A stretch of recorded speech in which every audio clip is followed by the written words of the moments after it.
Contratante, de acuerdo con los artículos 1, 3 y 25 de la Ley de Prensa en vigencia, y su contenido no representa la opinión de la emisora. Yo sé que el pago me tiene idea, porque los que mandan no les cabresteo, porque despreciando las huellas ajenas, sé abrirme camino para ir donde quiera.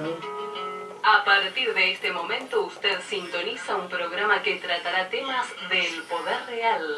Ya queda con ustedes su conductor, Dr. Gustavo Salle. ¿Qué tal, amigos? Buen día.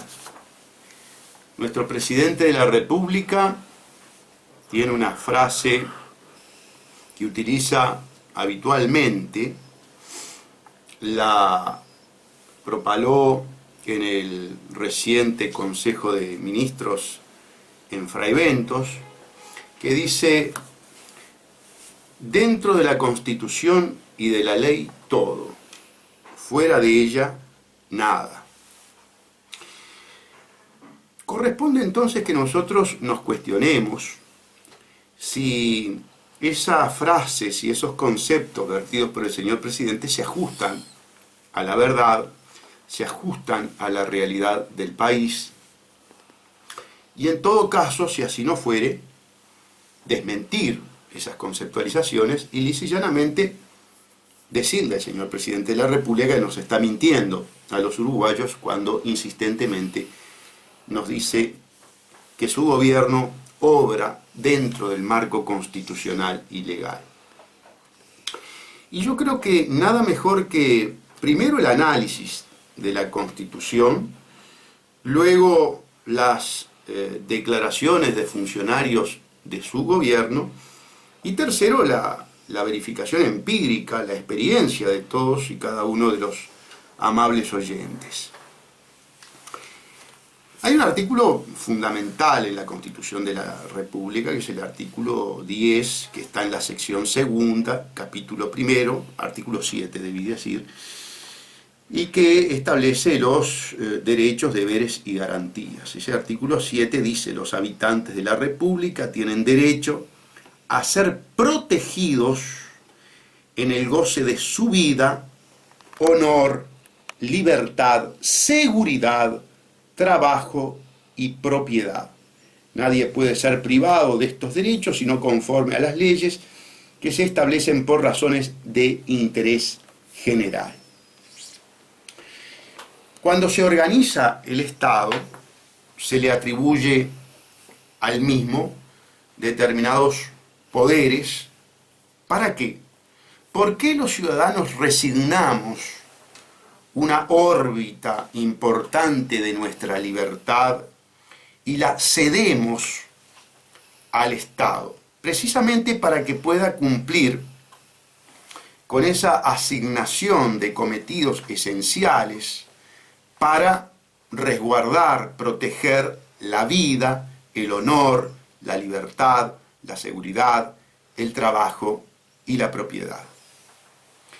Entonces, a la luz de la situación real del país, una primera constatación de carácter absolutamente empírica es que cada vez más los ciudadanos ven afectados sus derechos, estos derechos en particular, y no gozan de la protección que establece la Constitución y la ley. Fundamentalmente la Constitución en este artículo 7.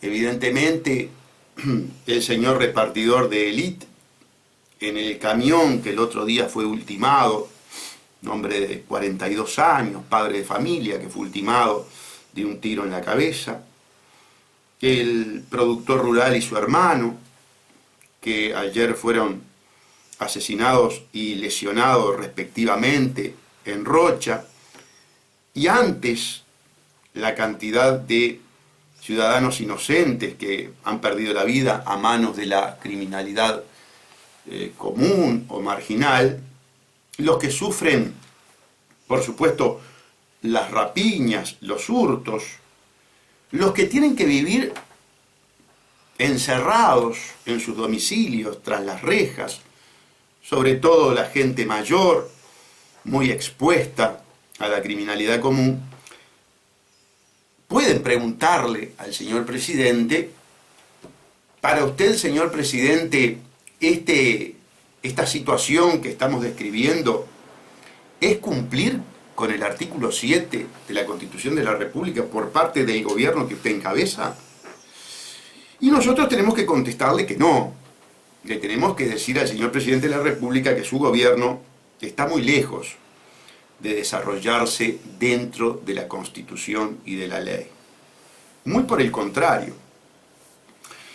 Nosotros imputamos al gobierno del doctor Vázquez el haber creado una suerte de Estado terrorista, o terrorismo de Estado, o Estado criminal. ¿Por qué? Por lo que desarrollaremos a continuación. Y que no serán elucubraciones del doctor Salle, serán confesiones de sus funcionarios, es decir, de los funcionarios de confianza del gobierno. Como les dije, la primer y más importante violación de la Constitución es no garantizar los derechos básicos fundamentales, los derechos humanos de los ciudadanos. El permitir que se atente, ¿verdad?, cada vez en mayor medida contra estos derechos básicos que establece el artículo 7 de la Constitución. Esa es la primera violación de los derechos humanos flagrante de este gobierno. Es su enorme debe con respecto al ciudadano común, al ciudadano trabajador, al inocente, al hombre que sí desarrolla su cotidiana existencia conforme a la Constitución y la ley. Y no recibe del Estado la retribución en la protección que la Constitución ha concebido como esencia misma, como razón de ser del Estado. Pero hay otras violaciones de los derechos humanos tan importantes como estas, porque en materia de violación de los derechos humanos tenemos que ser contestes en que lo que importa es el hecho en sí, per se, la violación de derechos fundamentales. Y en ese sentido, amigos, permítanme que apele a una comparecencia ocurrida el 30 de agosto del 2016 ante la Comisión de Presupuesto, integrada con la de Hacienda, del directorio del recientemente creado Servicio Descentralizado INISA. Nos estamos refiriendo al Instituto Nacional de Inclusión Social Adolescente. El nombre verdaderamente es muy llamativo, pero las descripciones que emergen de las autoridades, verán ustedes que fundamentan, avalan estas imputaciones primarias que nosotros acabamos de efectuar. Comparece la psicóloga señora Fulco y dice: como es de público conocimiento, tenemos problemas edilicios, estructurales, que hacen al día de hoy no sirvan para programas de rehabilitación e inclusión de adolescentes, que es la misión y el objetivo de la administración que nos toca, es decir, prevención terciaria del delito en este sistema. La primera confesión es que, desde el punto de vista infraestructural, el instituto no puede cumplir el objetivo por el cual fue creado.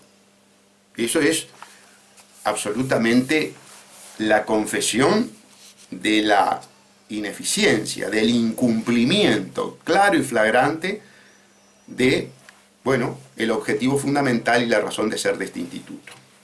Pero recién comenzamos, amigos, en este tipo de confesiones, ¿verdad? Luego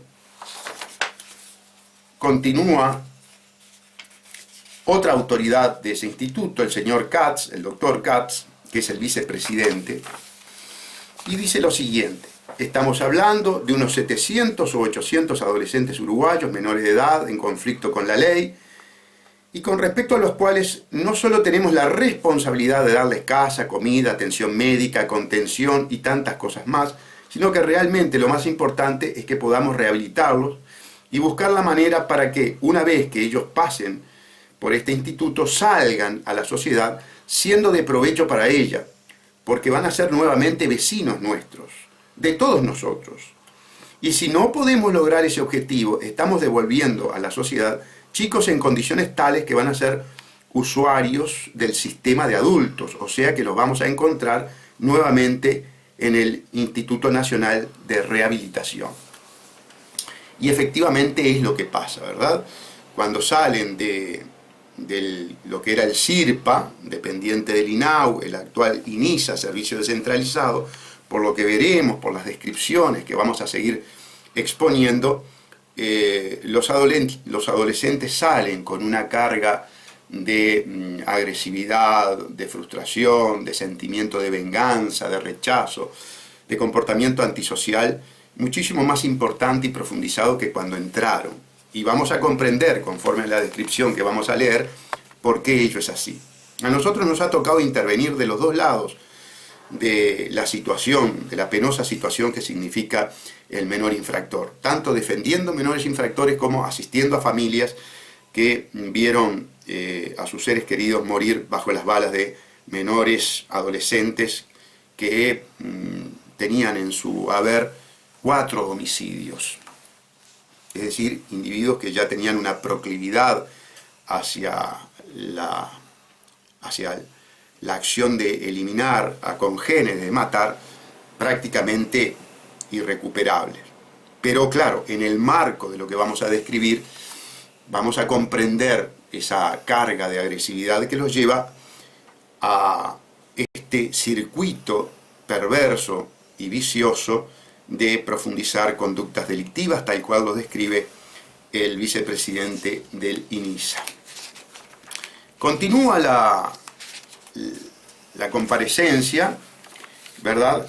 Y yo quiero referirme a unos dichos de la psicóloga Fulco que entrañan una gravedad inusitada. Permítanme que les lea, amigos. El ingreso al sistema fue el descubrimiento de Uruguay que no pensábamos que teníamos. Pese a que proveníamos del sistema penitenciario de adultos, las condiciones de internación en todos los niveles resultaron paupérrimas.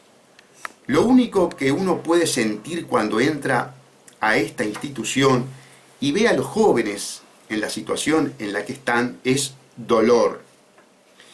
Les aseguro que ese dolor realmente nos llega y es por lo cual seguimos adelante, como bien lo señaló el doctor Cati, porque nos rebelamos contra esta situación que encontramos el 20 de mayo del año pasado.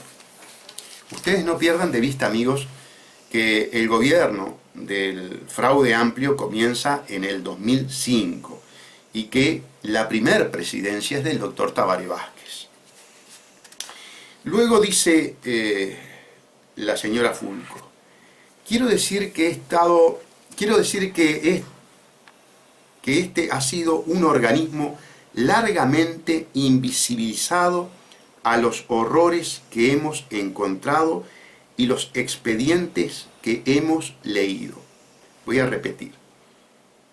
Quiere decir que este ha sido un organismo largamente invisibilizado a los horrores que hemos encontrado y los expedientes que hemos leído. Esta frase es una frase edulcorada, si se quiere. ¿Por qué? Por la utilización del verbo y fundamentalmente por la adjetivación de que ha sido invisibilizado. No, cuando hay horrores en un establecimiento público, en realidad allí no se trata de que los horrores se invisibilicen. Los horrores se consuman, los delitos se consuman y luego de consumados se encubren. Entonces, no es un problema de no visualizarlos, es un problema de consumarlos y de luego encubrirlos. Eso es lo que está describiendo la psicóloga Fulco. Está describiendo conductas de terror, de horror, que suceden en un establecimiento público del Estado, cometido por funcionarios públicos y encubierto por una cantidad de otros funcionarios públicos, que ya veremos. Iremos lentamente avanzando en este análisis de carácter jurídico para demostrar que el señor presidente Vázquez, con mucho cinismo, nos miente a los uruguayos cuando nos dice que su gobierno actúa dentro del marco de la Constitución y de la ley. Quiere decir entonces que Fulco confiesa haber encontrado horrores. Debimos comenzar una cantidad de investigaciones administrativas y del periodo anterior recibimos la finalización de determinados sumarios que tienen que ver con lo que ha sido la vida de estos jóvenes, que a mi entender supone generaciones perdidas. Quizás no reincidan por el efecto intimidatorio de esta situación de reclusión trágica, dramática, o quizás lo hagan y los encontremos, como sucedió en la franja más importante, en el Instituto Nacional de Rehabilitación a lo largo de los años, donde una gran mayoría tienen antecedentes y registro de pasajes por instituciones de la minoridad. Por lo tanto, todo esto se define en una expresión: violencia institucional, estructural, de la que todos somos responsables. Pues yo voy a repetir esta frase, porque esta frase es una forma de aseverar lo que tanto denunció la izquierda cuando era oposición: el terrorismo de Estado. Y entonces, en función de esta confesión de una funcionaria de confianza del doctor Vázquez, llegamos a la conclusión que el gobierno del doctor Vázquez ejerce terrorismo de Estado. Es un gobierno que ejerce terrorismo de Estado. Yo acuso al gobierno del doctor Vázquez públicamente de ser un gobierno violador de los derechos humanos por ejercicio del terrorismo de Estado. Voy a repetir la frase. Por lo tanto, todo esto se define en una expresión: violencia institucional, estructural, de la que todos somos responsables. No psicóloga Fulco, no psicóloga Fulco. Discúlpeme. Aquí los responsables jurídicos, penales, están claramente identificados. Aquí hay una jurisprudencia que la estableció la doctora Mirta Yance desde la Fiscalía, letrado en lo penal de primer turno, con las sentencias del doctor Luis Charles, por la cual la cabeza del Estado, el presidente de la República, está en conocimiento de lo que sucede en los establecimientos de detención o de privación de libertad. Y por ese motivo, y por esta jurisprudencia, es que Gregorio Álvarez está preso. Entonces, nosotros decimos, si se ha establecido esa jurisprudencia, si el presidente de la República se presume que está en conocimiento de lo que sucede en los centros de detención, en los centros de privación de libertad, para Gregorio Álvarez en dictadura, en el periodo de la dictadura, ¿por qué no aplicar el mismo criterio jurídico para el doctor Vázquez? Porque es presidente de la República bajo el gobierno de esta izquierda, de este fraude amplio, porque han cambiado los estándares que maneja el fraude amplismo con respecto tanto al aspecto jurídico como al aspecto fáctico de los derechos humanos, porque la justicia tiene doble rasero, doble discurso, según que sea militar o fraude amplista. Bueno, eso nos genera, obviamente, la crítica profunda a ese comportamiento. Voy a insistir y voy a ser claro. Si nosotros tenemos en los centros de privación de libertad una violencia ejercida por el propio Estado en forma estructural, institucionalizada, generando horror y terror, según las propias adjetivaciones de Fulco, tenemos un estado de terror.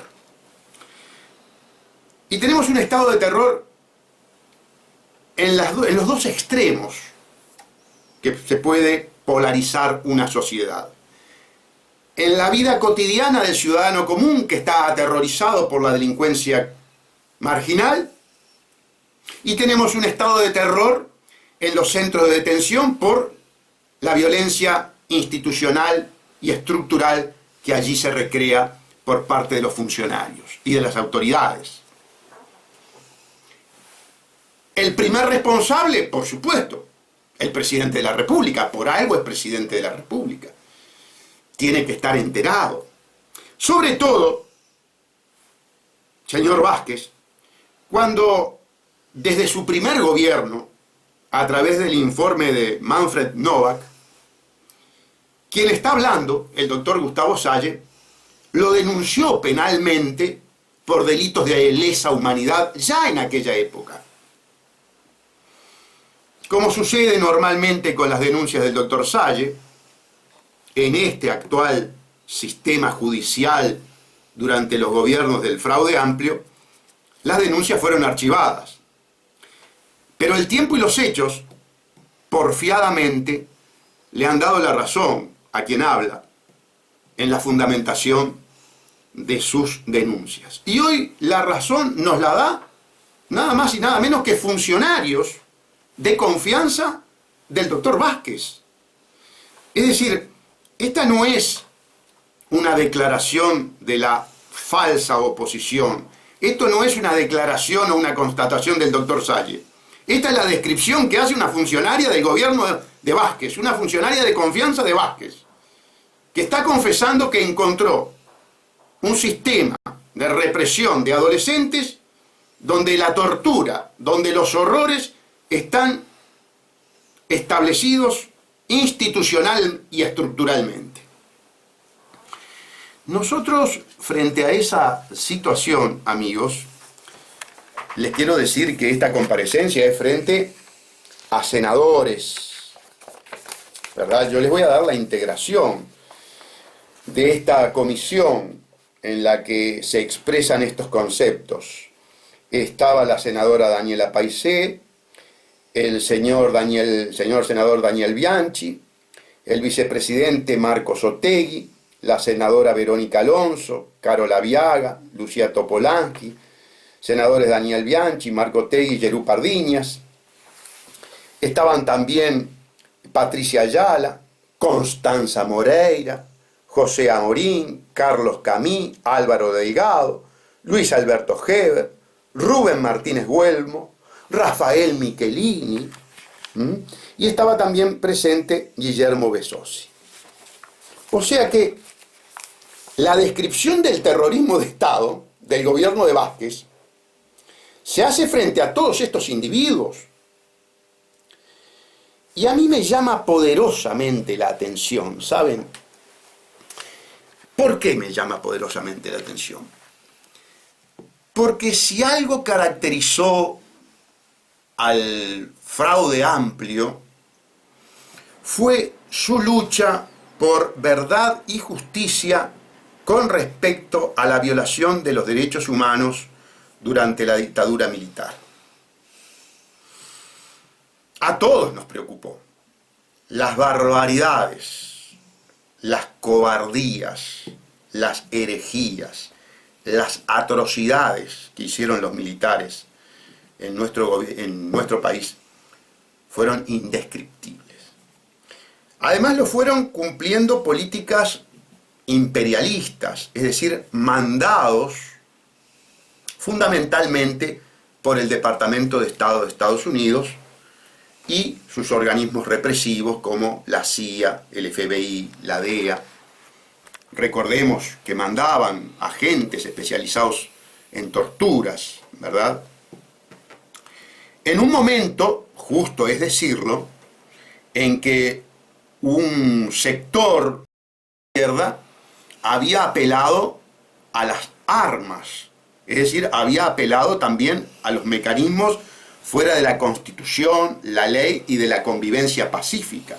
Había un foco, un movimiento foquista, que se había alzado en armas para, según sus declaraciones, cambiar el sistema por la vía armada, es decir, por la fuerza. Vamos a la pausa y vamos a seguir analizando este tema de los derechos humanos del pasado y del presente. Petudos de riñón cubierto, pa' quien no usa leyes